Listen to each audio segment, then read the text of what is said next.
what I'd like to talk about, it might seem quite abstruse and even simplistic if you want to take it the other way, and that is the subject of overproduction. It's not a word you hear used often in our capitalist press and media or general discussions about the economy or anything like that, and yet it is the fundamental problem of capitalism.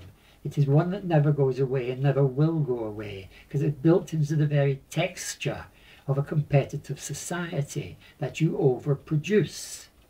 And the perfect example, the slump we're in at the moment, was caused initially by the overproduction of houses in America. But instead of the normal response, which is to underproduce for 2 or 3 years and let the market adjust, in the American case, they tried to sell the houses and then the banks had to overproduce debt. Now, it's all very well overproducing cars or overproducing houses or overproducing any consumer or commodities. But when you overproduce money, you cause chaos, and that is exactly what's happening. Banks, Bertolt Brecht said that if you want to steal money, you don't rob a bank, you open one, you know, and there's a lot of justification for that. It's usury. In some countries, it's a sin. You can have your hands chopped off, I believe, in some countries.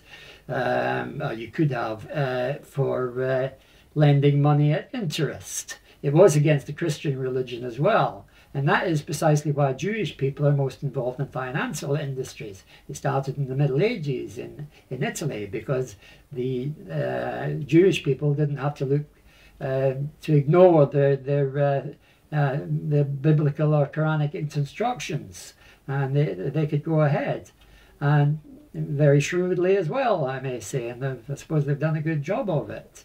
But I'm not in any way anti-Semitic, I must stress that. I am called Karl after Karl Marx. Trotsky, who's I'm not a great admirer of his either, but he was a Jew and a communist. Hitler called communism, called Bolshevism, a Jewish conspiracy. So I'm not into Jewish conspiracies or anything like that, or Jews running the world, but I do think that the state of Israel is an insult to the people who live. And I mean, they tried to, just the other day, people being turfed out of their homes because someone from Hendon or Golders Green claims he has more right to live in that house than a Palestinian who has lived there all his life.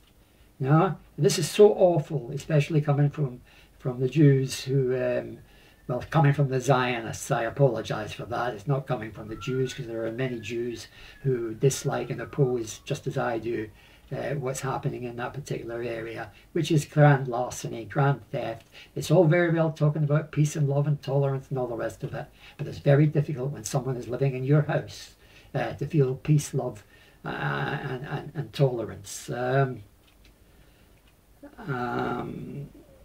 think we'll leave it there for now.